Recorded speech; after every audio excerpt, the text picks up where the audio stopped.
And I realized it was possible for me to become a dancer one day. He overcame incredible odds, going from poverty to the first black principal dancer of the Pacific Northwest Ballet. I didn't create this environment.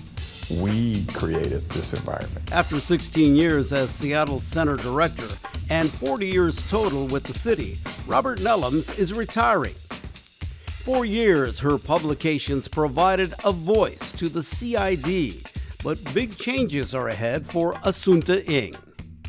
These stories and more next on CityStream.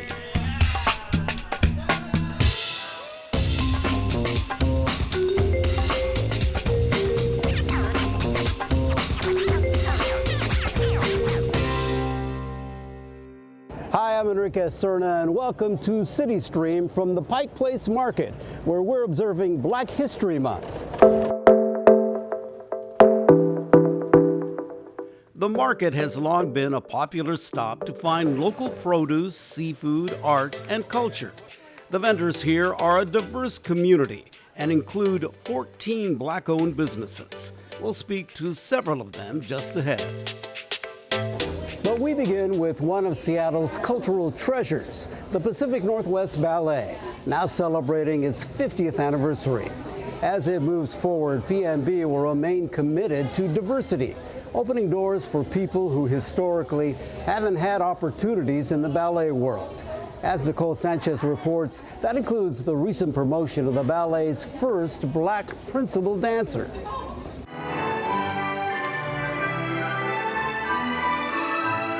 Jonathan Batista is passionate about dance. He grew up in one of the poorest slums in Rio de Janeiro. I grew up in a very humble neighborhood called City of God, and that's where I had my first steps in dance. With each step, his skills improved. So did his confidence. He credits his parents for encouraging him to stick with it. I think my parents really wanted to keep me busy. So I think my parents just wanted me to become very focused and disciplined. Batista's commitment took him from the slums to a scholarship at the prestigious English National Ballet School, where he took the stage for the first time. That experience touched his heart and fueled his desire to dream big. I realized it was possible for me to become a dancer one day when I saw a Black principal dancer on the stage of the Royal Ballet of London, Carlos Acosta. Batista held on to his dreams and made his way to North America, but it was a very long road. I felt like I was almost a pioneer in most of the companies that I was in because it was certainly new. You know, there was a certain amount of resistance toward my talent because, you know, wait, you're a Black man, you don't fit the mold. Batista came to the Pacific Northwest Ballet in 2021, and in late 2022, PNB promoted him to principal dancer, the highest level a dancer can attain. This promotion wasn't just something for him to celebrate. He is the first Black principal dancer at PNB. It's been really special, such a special moment for myself, my family, our community, Black culture, and the advancement of Blacks and people of color in dance. Batista regularly partners with fellow dancer Angelica Generosa, who herself has had to break down stereotypes and persevere.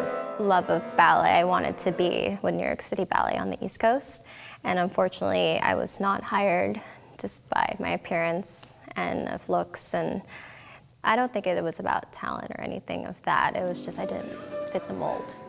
And I had a lot of image things ever since that moment. Angelica is also a principal dancer at PNB. She still tears up when she recalls a touching conversation she overheard at a performance. We were doing Cinderella, and that was one of like my poster. I have that poster, and I saw this little girl, and she was up against the poster, and she looked very similar to me, and she was like, "That's like me," and I was like, "That's everything." It makes me teary-eyed thinking about it. When we see families coming to the theater and feeling represented and seeing their own reflections on stage, that's such a beautiful moment. It's wonderful. I mean, people see the change. They see what's happening. P&B's push toward diversity and outreach is largely due to artistic director Peter Bull. He says he even treasures the moments that don't get much attention. I mean, I really think the reward for me is in the smaller moments. It's sometimes just as small as an individual's reaction to something. Some kid on a field trip walking through the building and looking in a studio and riveted by somebody and then they see that they could achieve what that person has achieved. P&B for many years has provided a lot of different programs aimed at making the company more available to everyone, especially young people. Programs like Dance Chance, which is a partnership with Seattle schools and offers free classes to students. The ballet company also offers a Pay What You Can performance for all of their regular season offerings on the Thursday night show. And they also have an IDEA committee, which stands for Inclusion, Diversity, Equity, and Accessibility. This group works to make sure the company is relevant, accessible, and welcoming to everyone, something Bull recognizes wasn't always the case. Throughout the history of the company, there has not been diverse representation in a way that we would like it to be, and I think you can look at that in all kinds of different ways. Keon Ross is also a driving force for the changes at P&B and works closely with Bull. He remembers what things were like when he came to the ballet more than 20 years ago. When I was dancing in the company, I was one of very, very few dancers of color in the company. And now to look and to see the company with all these new diverse faces is just really exciting. P&B is not only helping current dancers achieve their dreams, they're also inspiring future generations of dancers. And they hope to inspire more conversations on the importance and power of diversity. You know, we're listening to those challenges that we face as society, and it reflects in organizations as well. And now we are taking the lead in the city, in the country, and in showing that it is possible to have the diversity. It is possible to have tough conversations and yet move forward. The Pacific Northwest Ballet's next performance is Boundless, a contemporary collection of work by 3 choreographers. It runs from March 17th to the 26th at McCall Hall.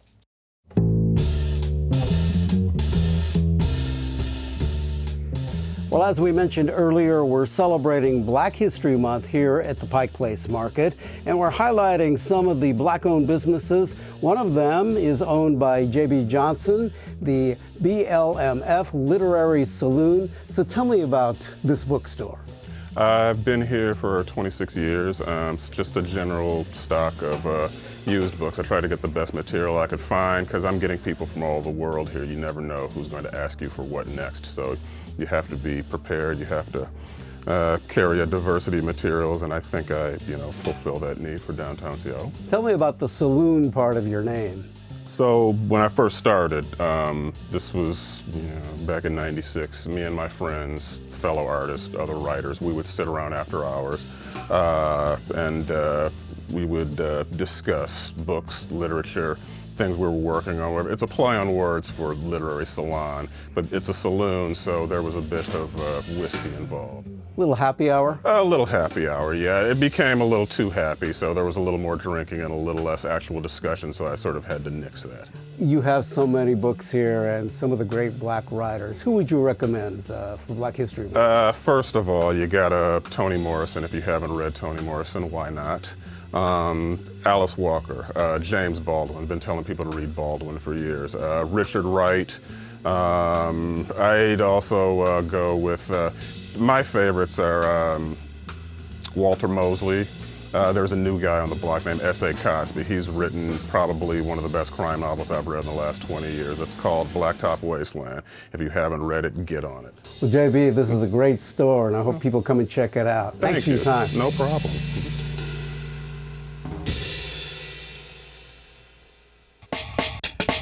He's been the longtime director of the Seattle Center, but after 40 years with the city, Robert Nellams is calling it a career. His story as CityStream continues.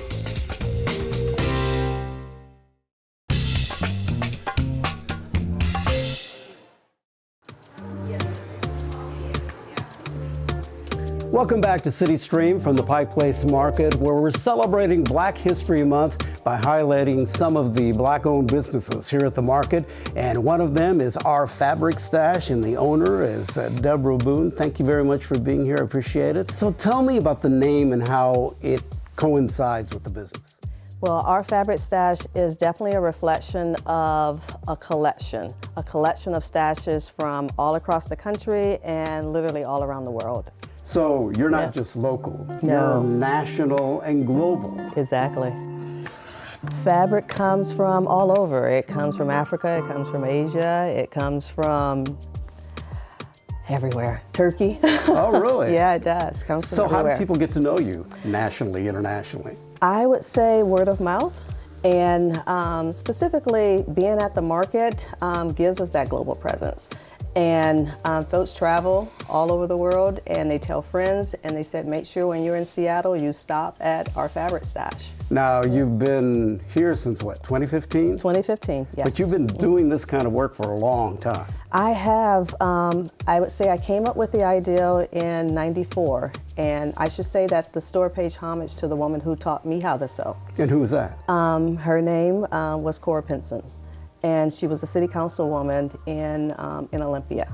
And after she passed in '94 is when I came up with the idea, because I viewed her stash as her legacy. And I wanted it to be shared. However, it was sew because nobody in her family knew how to sew. Right. So it was at that point I came up with the idea. I said, it's her stash, and then 20 years removed from that, my stash looked like her stash. Well, your stash is doing well. Deborah, thank you so much. I appreciate it. Yeah, thank you. We turn now to the Seattle Center. It's a big job being in charge there. Just ask Robert Nellams. After 16 years at the helm and 40 years total working for the city, Robert Nellams is stepping away from public service.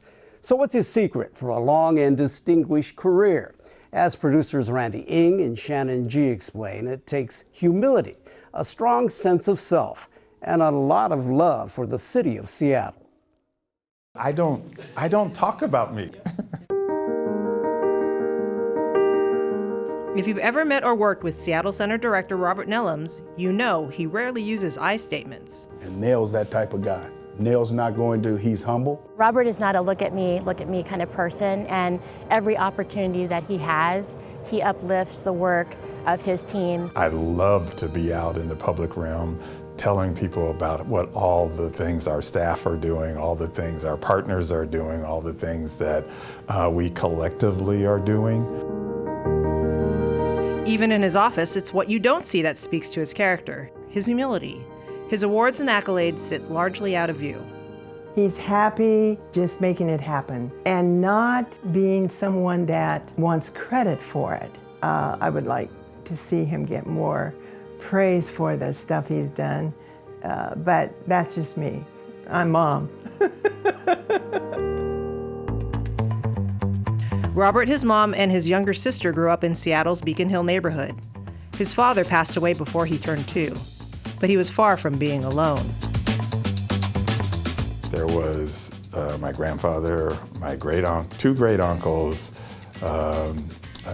two aunts, an uncle, my great grandmother, and us. And we're all in basically a 4-bedroom house. If you needed something to eat, they fed you. If you needed some advice or whatever, they tried to counsel you. And for me, that was the beginnings of seeing what community could and should be. Over time, just like anyone who's grown up in the Seattle area can attest, so many of life's memories and moments happen at the center. I was 5 when I came to the World's Fair. The rides were there, you know, the games, you go to your football games there, you graduated there. I had seen James Brown there. I had gone to hockey games there. I had seen boxing there. I had gone through a whole bunch of stuff. It's like all these special moments took place at Seattle Center. Robert went on to graduate from Central Washington University with a degree in accounting. He then started working for the City of Seattle's Business Administration Division. Feeling somewhat self-conscious about not being a certified public accountant, He decided to take the exam. He passed, but achieving that goal made him think more about his future, and a truer sense of purpose and identity started to emerge. I got hit with a wave, and that wave was, are you sure this is what you want to do? And I couldn't articulate it to a lot of people, but I knew deep inside of me that that answer was no. It just so happened that within a few months, I got a call from Virginia Anderson from Seattle Center. I think it was the third interview, and he was a little cranky. And I just asked him, what's going on? Like, you seem angry that you're still part of this process. I don't want this to be an affirmative action thing or anything like that. She took it as, you arrogant SOB. I told Robert, I can't afford to put someone here who cannot succeed. Robert took the job of Seattle Center Director of Patron Services in 1996, and it didn't take long for him to realize he was home. So the first day Robert came to work, I said, well, I'd like you to take the day, and this is the last day of our Summer Arts Academy. And I walked over to the performance, and I stood in the doorway and I watched. I couldn't believe what I was seeing. You had kids from all over King County, but they were all together. There were people who were in wheelchairs, and people were cheering them on. And in the front row, there was a bunch of donors. They're crying their eyes out. And I'm sitting there going, this is exactly the kinds of things that I want to do. And so that told me I was in the right place. And from that point forward, I just tried to make sure that I was worthy of being in the right place. He became deputy director in 1998 and was promoted to Seattle Center director in 2006.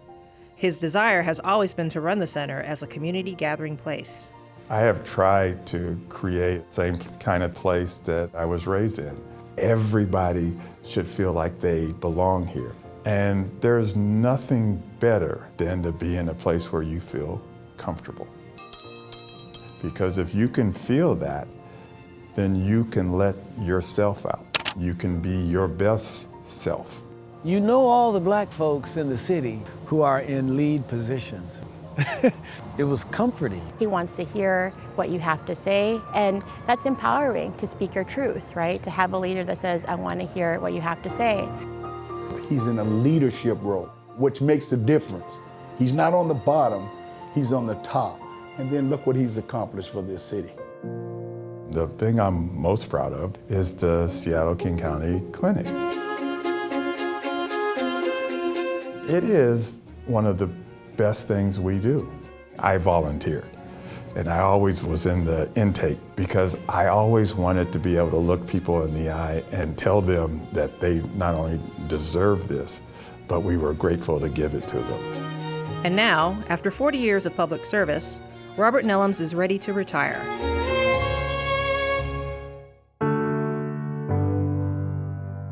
For me, it's been a joyous ride, and I couldn't be happier with how it has turned out. One can argue his legacy will not be one specific thing, but instead, in everything and everyone that continues to work at the Seattle Center. Best thing that I could tell people is that the environment that we created. I didn't create this environment. We created this environment. The environment stays. As long as that continues, it will remain a vibrant place.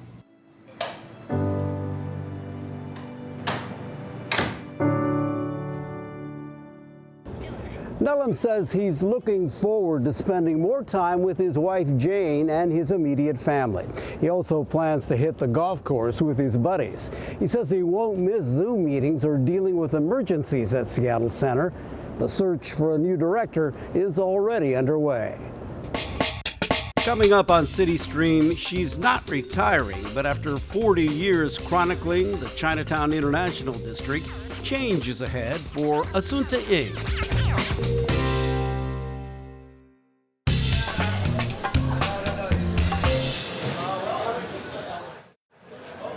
We're back here at Pike Place Market, and joining me now is Weiss Ali. He is the owner of East Africa Fine Art. Tell me about your products. Yes, so it's I paint them on canvas, then print. Then I make the screen print on T-shirt and tote bags. And you try to bring what you experience in your country onto your work. So tell me about that.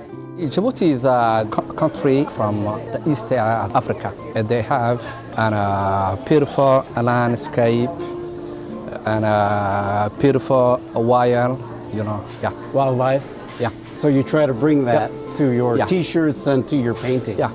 So tell me, what do you like about being here at the market? On the Pike Place Market, it's good to be on the community. Weiss Ali, thank you so much for telling me about your business. You're welcome, thank you. All right. Another immigrant to this country took a huge risk by pursuing her passion, journalism.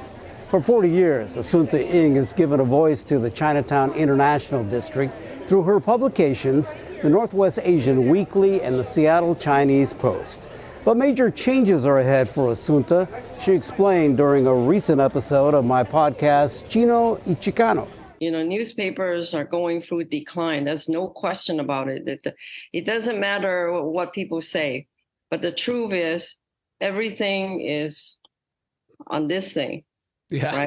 Right. One reader that I met 40 years ago, we become friends, and I don't want her to read it in our newspaper. And I call her. I said, we're going to shut down. You know what she said? You're giving me a heart attack.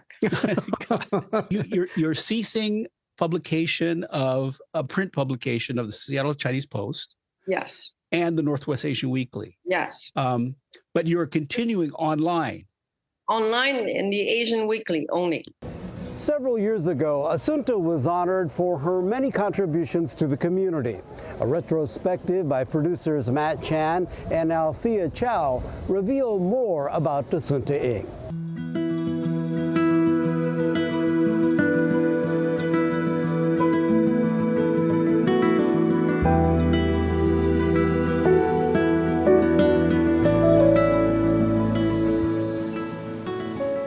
I told my husband that I wanted to start the first Chinese newspaper in the Pacific Northwest.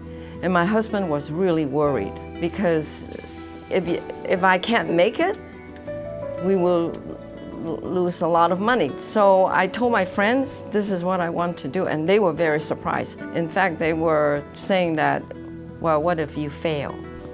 And it was interesting, when they mentioned the word failure, it didn't affect me. In fact, it made me more determined to do it because no one else had done it, and I thought I will have a chance.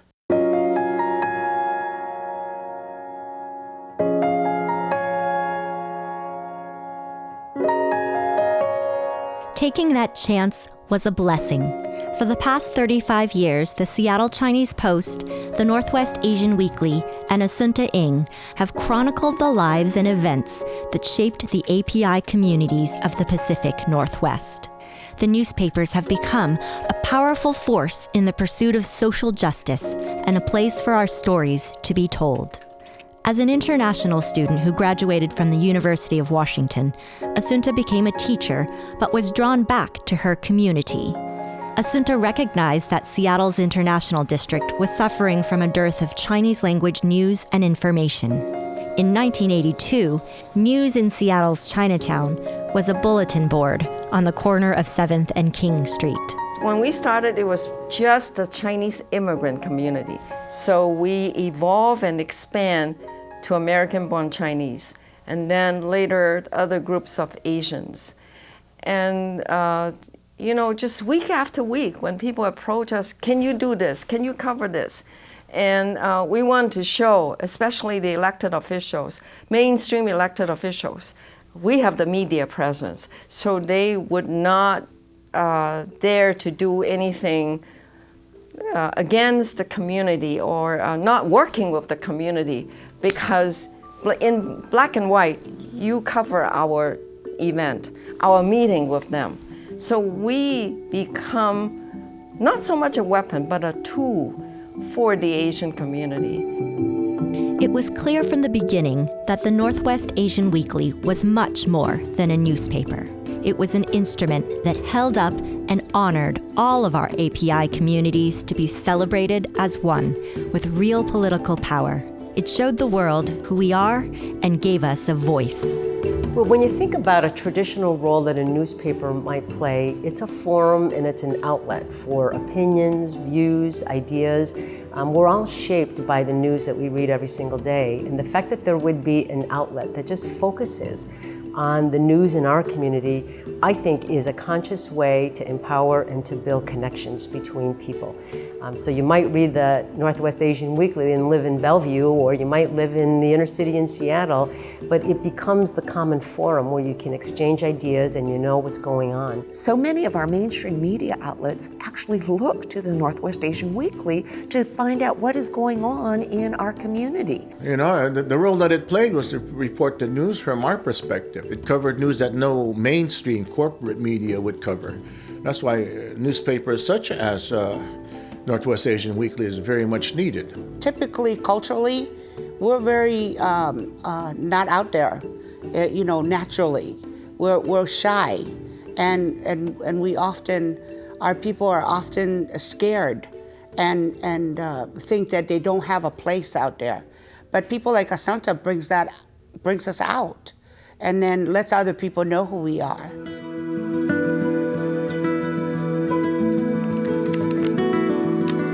Every week for 35 years, Assunta and her crew have put out the news of record for the Asian community. A truly incredible feat. They've been through good times and bad and never missed a beat. During all those years and all those issues, you'd think there might have been a time Assunta wanted to give up. There isn't. Isn't that amazing? In the past 35 years, there were few occasions that I was very discouraged. For instance, after the first year, I realized that I'm not meeting the revenue goal. I wasn't able to raise the subscription goal that I wanted, because Seattle Chinese Post is paid subscription. And I wasn't able to hire the person I want to hire. And I was constantly sick, physically sick. And so one day I broke down and I cried. I just cried so bad. But I remember, I didn't say the word quit. I remember I said, why does it have to be so hard? I was crying. But I didn't say the word quit. I'm very grateful. Thank you for making our dreams fulfilled. We are very blessed for giving us this opportunity and give. So I'm just immensely grateful. If you'd like to view an in-depth discussion with Assunta Ng, check out episode 77 of my podcast, Chino y Chicano. You can download it now on all the popular podcast providers. We'll be right back.